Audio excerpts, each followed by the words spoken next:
The first notable characteristic are these windows, which span the entire length of the wall, as opposed to Tinker, where I believe they only have one window. We're able to open these partially. They're still screened in, but there is a crank for them, and we have blinds as well.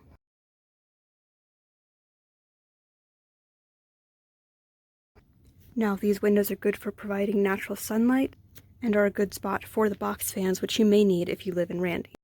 Another notable difference is the wood, which is left more natural here. In Tinker, it is painted white. In that same wood are these baseboards, which go along every wall.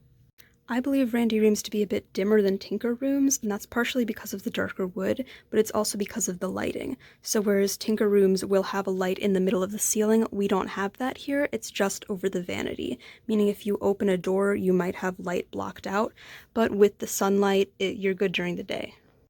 We have these wider metal pulls on the closets and drawers to open them. Also, this is not an accordion folding door as it is in Tinker, it just opens straight out, so you have more opportunities to put posters there if that's what you wish to do. In Tinker there are towel racks on the back of the door. We don't have those in Randy, so you will have to bring your own. In Randy, we have shelves along the window wall, so there's one here, and then there's one further down, and an outlet in between. This is a nice surface for putting your stuff on, and there's also this ledge, which my roommate uses for plants. The thing you will see about Randy on the website is that you do not have control of the AC, so it does come out of here, and it's warm in the winter, and it's cold in the summer, but you don't get to control exactly what temperature, so you may wish to bring a lot of fans. Another difference you'll see on the website is the beds. So in Tinker, they don't go off the ground, but in Randy, they do. They're said to loft. However, they only go about 30 inches off the ground. So these are made of wood as opposed to metal, and I will get more into the dimensions later. The window wall runs roughly the length of the entire wall, stopping at the closet. The middle window does not have shutters that open, but the other two do. At the top, there's a bit of extra space, and at the bottom, there's a bit of space beneath the shelf. We have a pretty good view from our window. Because we are west-facing, we can see the sunset, we can see the hills in the background, and we can also see a big tree in the middle. This entire wall is the closets, dressers, and vanity.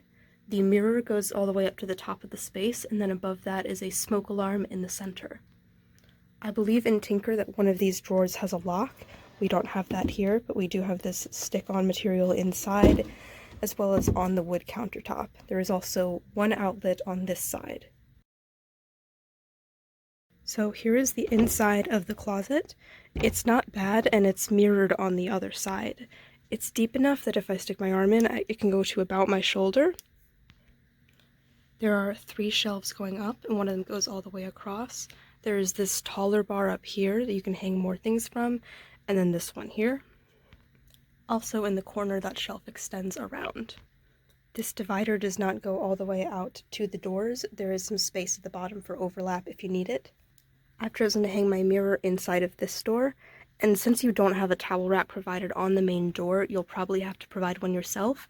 Make sure that you take note of the dimensions of the door so that it fits, because my roommate's does not fit and she cannot close her closet doors. Also, at the bottom here, I have this heavy built-in box. It doesn't lock, but it does close like that. I don't think that this is on the other side. My side is closest to the door.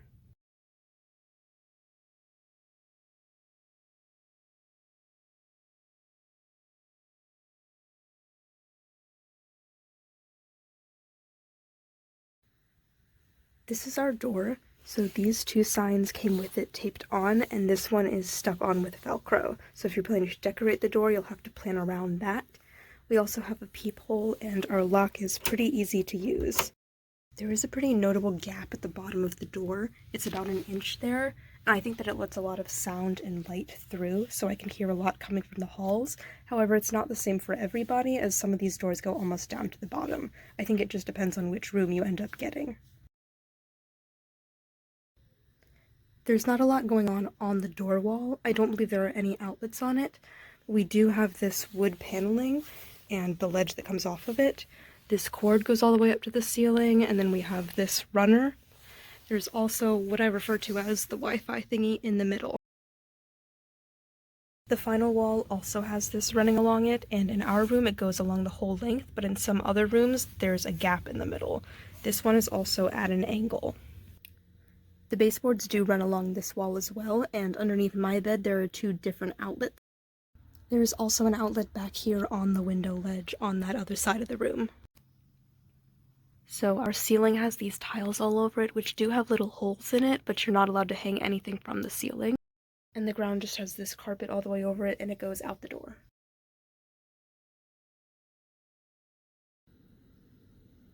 The first piece of furniture I'll cover is this desk. So there are these 3 drawers here, and then another drawer on the side. These 2 are similar to each other, and these 2 are totally unique. This desk is not a perfect rectangle. It comes out further in the center here, and also the ledge is not very wide. So if you're planning on having a clip or a clamp desk lamp, you should consider that. Each of the drawers have these hand holes here, which is of course a little bit wider on this side. The slight ledge does extend into the back, so it doesn't press perfectly flat against the wall, but you also still probably cannot put a desk lamp there. This is the chair the desk comes with. It rocks back and forth, which is helpful if you're someone who moves while you study. I don't think it's too much. I've only fallen over once. It also has cushions on both the bottom and the back. Finally, we have the bed. So it does come with a mattress pad, and it does not have a headboard, but it does have these boards going along the side. So that is what I have my desk lamp clipped to. On the Hollins website, it says that Randy has lofting beds. That is partially true, but this is as high as they go. This is 33 inches off the ground because we added 3-inch bed risers. So it actually only goes to a max height of 30 inches off the ground, which is not what is typical for college dorms. So keep that in mind if you're planning to put things underneath. You can technically fit the desk, but you won't be able to turn it into a workspace. It's good for storage, and of course the outlets are under there so you have easier access, but do not expect it to be able to go about 5 feet in the air. There are 4 different settings that it can go to, so you should put in a work order before you arrive.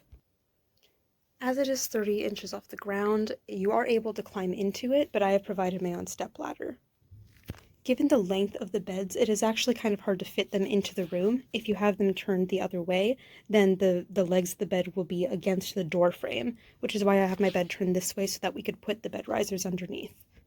So basically, if you want to add extra height, you might have to reconsider where you want your bed to be placed in the room. My roommate's bed appears to be a little higher off the ground because she's put taller risers under there, and she also has a thicker mattress pad. Because of the riser situation, we did initially have a different setup where her desk was partially under her bed, but we recently changed that and now we're both able to fit in here better.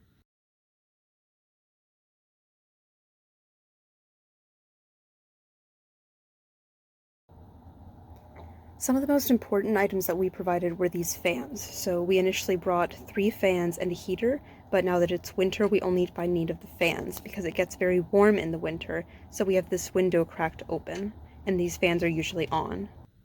My roommate has box fans, and mine is an oscillating fan.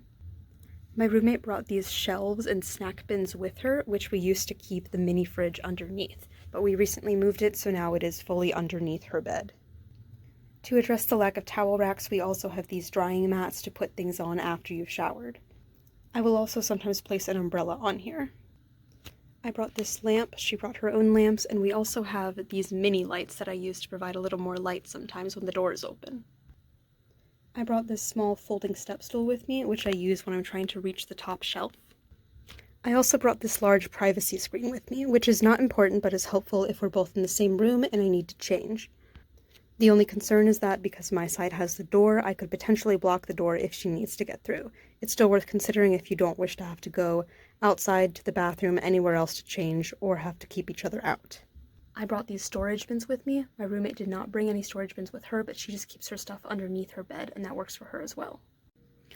Here is the room at nighttime, so without that sunlight coming in through the windows, it's just this overhead light, so it does get sort of dim in the corners.